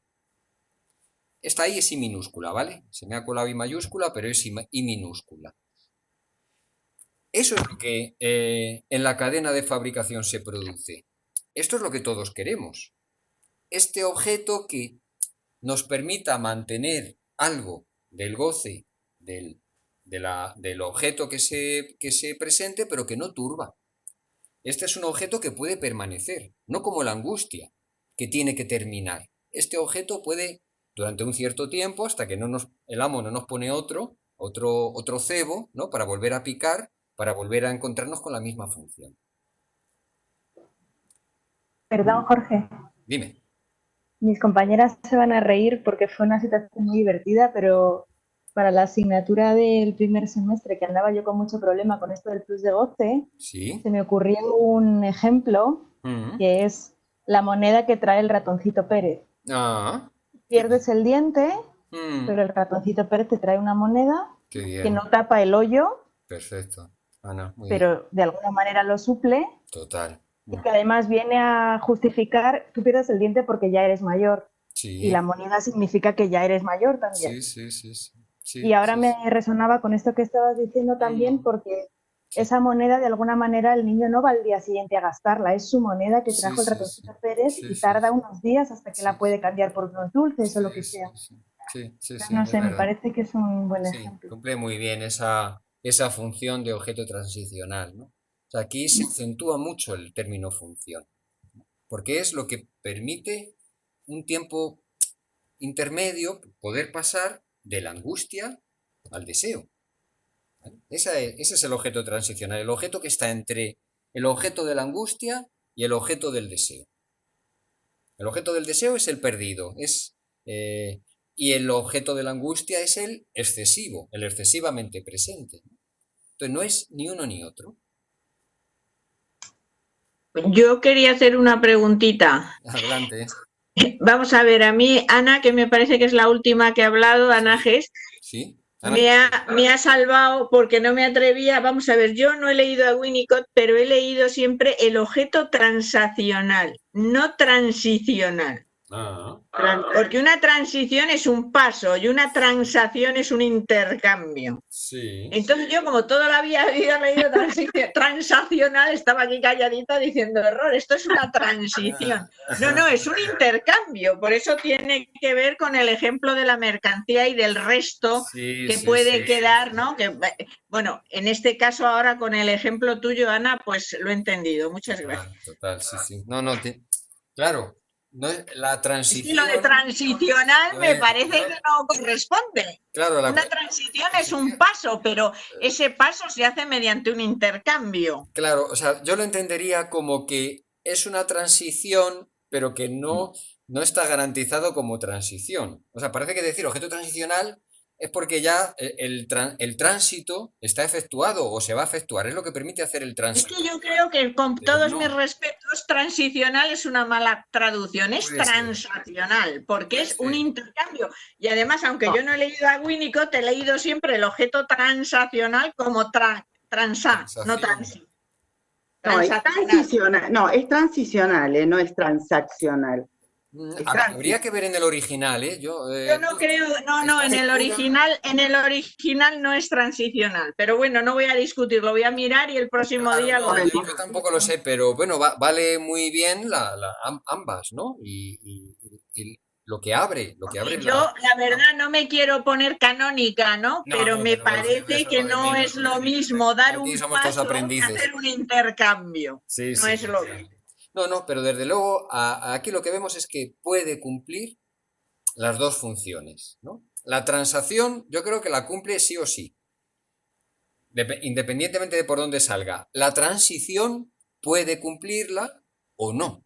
O sea, puede ser una transacción fallida, un intercambio fallido, pero no deja de ser un intercambio, no un paso. Algo de transacción efectivamente hay, ¿no? Algo de transacción que no me quiero poner... Es que el problema es que puedes quedarte fijado a este objeto y volvemos al dominio capitalista. O sea, el consumidor, como tal, se define por quedar fijado a este objeto. Claro. Bueno, has hecho una transacción satisfactoria. Ya está, en un sentido, y fallida en otro. Bueno, yo es que lo de transición lo entiendo como un paso, y el paso se da, no. Pero nada, Cristina, toda la teoría de él está basada en un pasaje de la dependencia a la independencia. Esto lo dice claro, Winnie. Claro, sí. Que no siempre se tiene que dar. Esto es correcto lo que dice. Ya, bueno, si yo no lo dudo. Vamos a ver, es simplemente que me parece también que con un analista lo que tienes es un intercambio. No un intercambio para que te dé la razón y te diga lo guapo que eres y te consuele, pero realmente, o te dé justo lo que tú no quieres que te dé, pero hay un intercambio ahí y también se da un paso, efectivamente, se supone que progresas, ¿no? o que llegas a algún sitio aunque no sea ese al que querías llegar, ¿no? No, pues, Cristina, el deseo del analista, tal y como yo lo he ido viendo, es basta de intercambio. Aquí no hay intercambio. Aquí ya hay una pura, una presencia... Bueno, pero el analista hace un don de alguna manera, mediante un trabajo. Como ha dicho Pedro en la primera, digamos en una primera fase. Pero esa primera fase no sería para Lacan estrictamente lo que define la posición del analista. Es necesaria, es un pasaje, digamos, por el que hay que pasar. Por eso también la temporalidad aquí es muy importante. Pero en esa temporalidad, digamos, del intercambio, de la transacción, de la articulación, de los sentidos, el deseo del analista implica un corte, ¿vale? Una extracción que conlleva un encuentro con el deseo del otro. Es decir, una extracción sin función, sin utilidad, sin decir, hace esto por esto, ¿no? Ya. Bueno, seguimos entonces. El trocito es un trocito arrancado de algo, lo más a menudo un pañal, y se ve bien el sostén que en él encuentra el sujeto. Esta es la cosa, ¿no? Que es sostén. El sujeto nunca se puede sostener en A, pero sí en el objeto transicional. No se disuelve en él, sino que se conforta con él. Se conforta allí en su función del todo original de sujeto, en posición de caída respecto a la confrontación significante. Fijaos, ¿eh?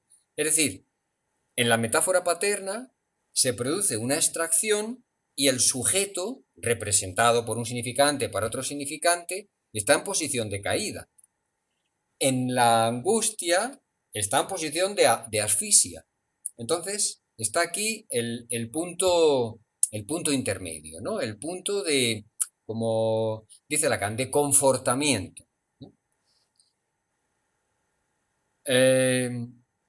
El A es aquí el suplente del sujeto y suplente en posición de precedente. Al sujeto mítico primitivo, que al principio tiene que constituirse en la confrontación significante, se refiere Lacan al S sin barrar, ¿vale? Al que en lo oral ha puesto S sin barrar.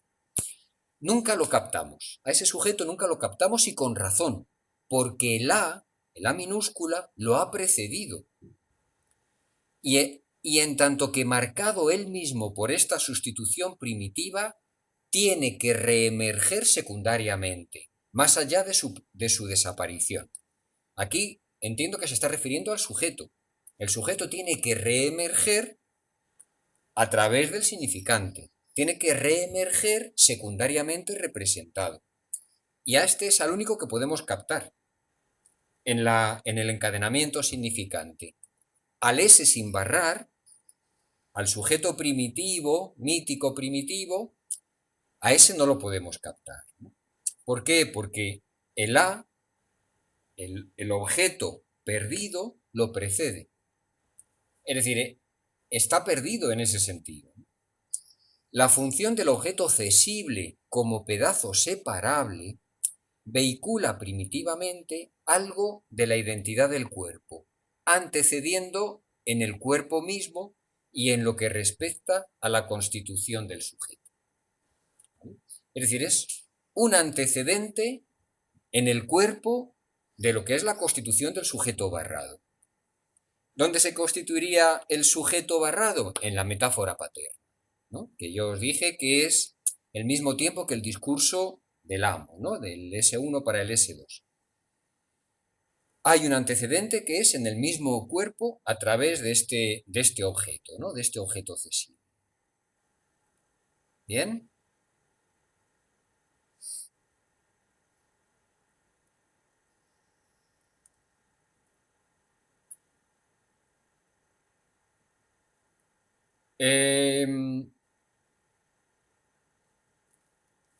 Entonces, bueno, fijaos que todavía he dado un paso más a el valor que tiene la fijación a lo anal, el valor que tiene el objeto anal.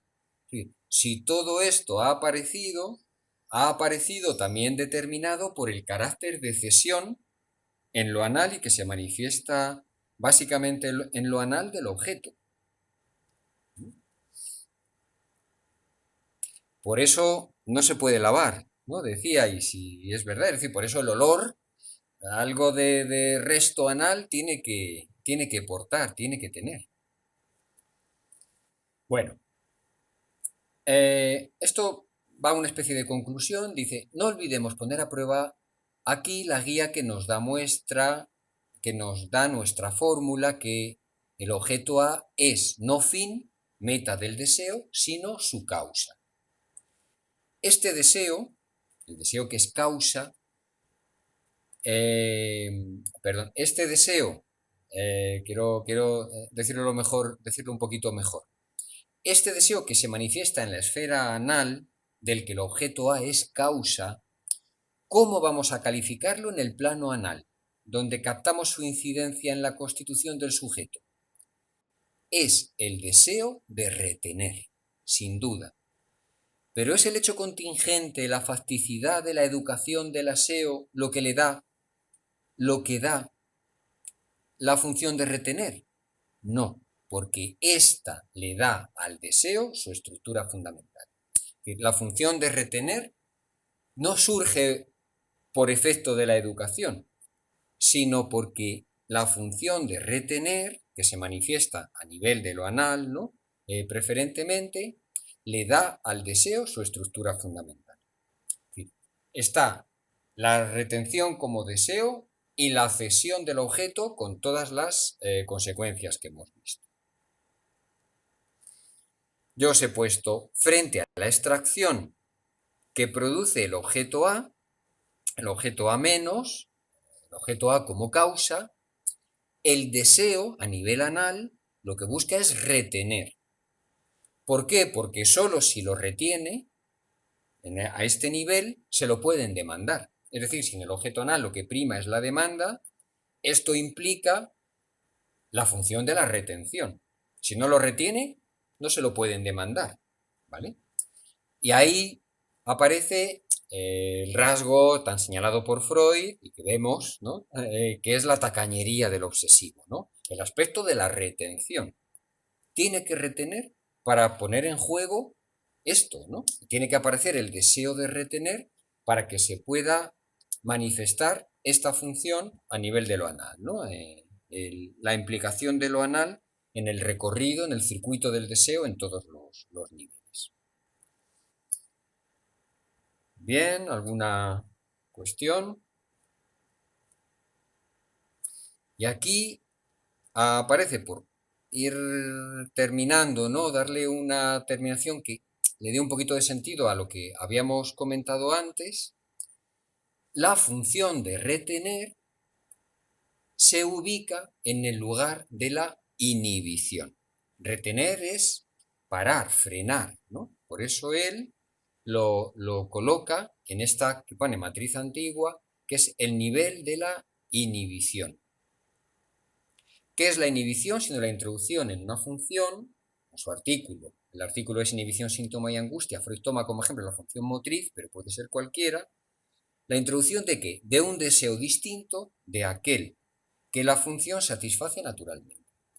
Es decir, que el deseo, este deseo de retener que se manifiesta en lo anal, le da al deseo una característica que es oponerse a la función natural, inhibir la función, algo de la función natural, ¿no? Algo del orden de lo natural.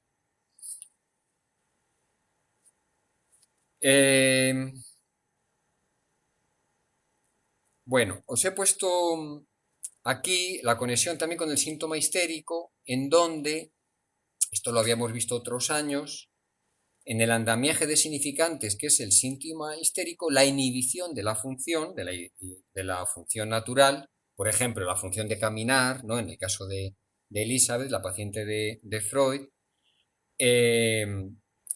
estaría en el lugar superior de la construcción significante, del andamiaje significante.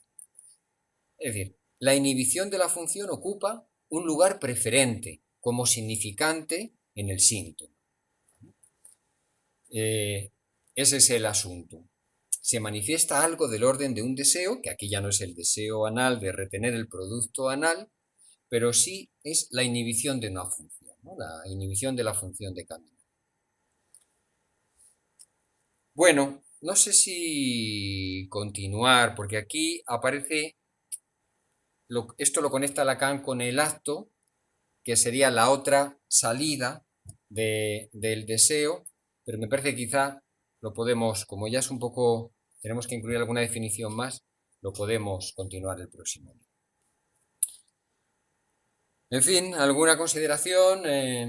Yo creo que para mí ha sido un pequeño descubrimiento, ¿vale? Esta cuestión del objeto transicional como el objeto de la mercancía, como el objeto que se puede producir en serie y que el capitalismo utiliza, ¿no?, en su discurso. No sé qué os parece, pero a mí me ha parecido algo que yo no me... Bueno, pero entonces, ¿la transición en qué consiste? Porque si hablamos de mercancía, ¿sí?, lo de transacción queda más correcto. Ahora, si es una transición y es un paso, ¿en qué consiste? Mira, te pongo otra vez mi circuito. Los tiempos lógicos... No, si el circuito me lo sé. Esa me lo sé. La transición, tal y como yo la entiendo, ¿vale?, valdría entre el tercer tiempo y el cuarto tiempo. El tercer tiempo es un tiempo de atravesamiento. El tiempo que aquí ha dicho Lacan ha llamado de turbación. Es un tiempo de atravesamiento es el tiempo de la asfixia. Entonces, discúlpame, así, aunque sea muy escolar, la transición sería pasar del tiempo 3 al tiempo 4. Claro. ¿Es eso lo que quieres decir? Sí. La transición, el objeto transicional, si lo queremos llamar así, está entre el tiempo 3. Es un tiempo en el que hay un confortamiento que te saca de la angustia, pero que todavía no ha establecido la metáfora paterna, que todavía no ha establecido la extracción del objeto causa de deseo. No te ha confrontado del todo con el A menos, pero te ha liberado del A más.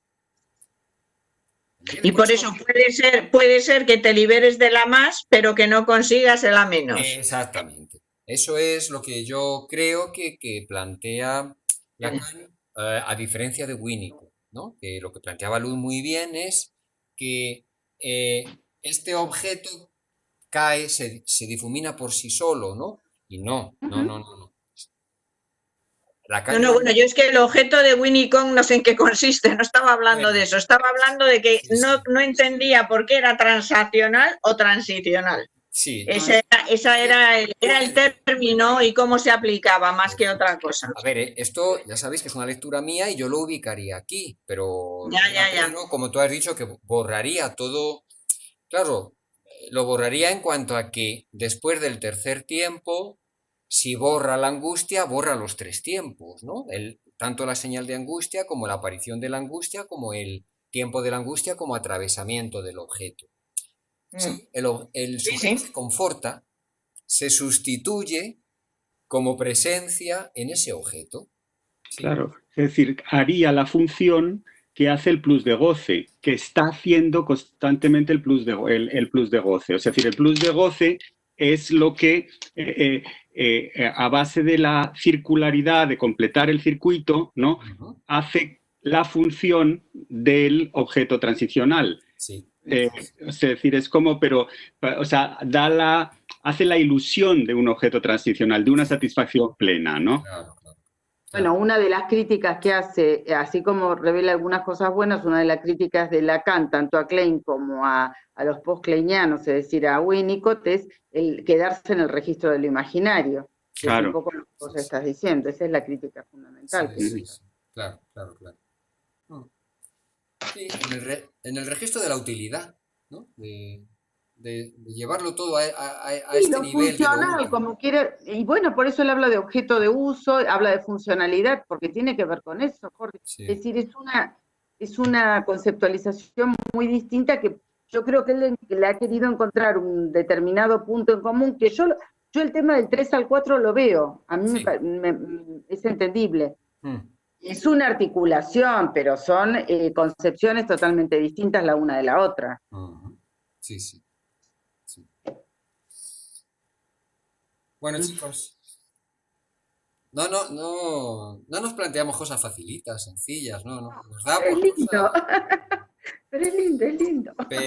Pero, claro, yo hoy digo, bueno, me va a dar tiempo a acabar perfectamente el 10, pero claro, es que con estas cosas no te puede dar tiempo nunca acabas. Siempre estás en el objeto transicional. Pero es que porque a veces porque a veces creo que sufrir. A mí me parece que está bueno, no sé por qué un apuro por terminarlo. Sí, no, tiene esa... Si no estamos en la universidad. Me da fuerte decirlo después de lo que hemos dicho de lo obsesivo, pero es mi parte obsesiva, claro. Bueno. Está bien dejarse algo para después. Efectivamente, claro, no acabas nunca de rematar, no acabas de rematar del todo. Hay que dejar siempre un poquito más, un poquito en la reserva. Un poquito de caca para tener ahí, ¿no? Para que te la puedan demandar. Bueno, chicos, pues nada, nos vemos en 2 semanas y sería la última de este curso. De acuerdo. Bueno, un abrazo a todos. Bien, cuídense. Adiós. La grabación. Chao. Hasta dentro de 2 semanas. Chao. Gracias, chao. Chao, compis. Beatriz. Gracias. Beatriz. Gerardo. Beatriz. Oye, ahora te llamo. Vale. Ok. Ahora. Llevo todo el rato intentando contestarte. Vale. No he podido. Vale. Hasta ahora. Ahora te llamo. Vale. Venga, adiós a todos.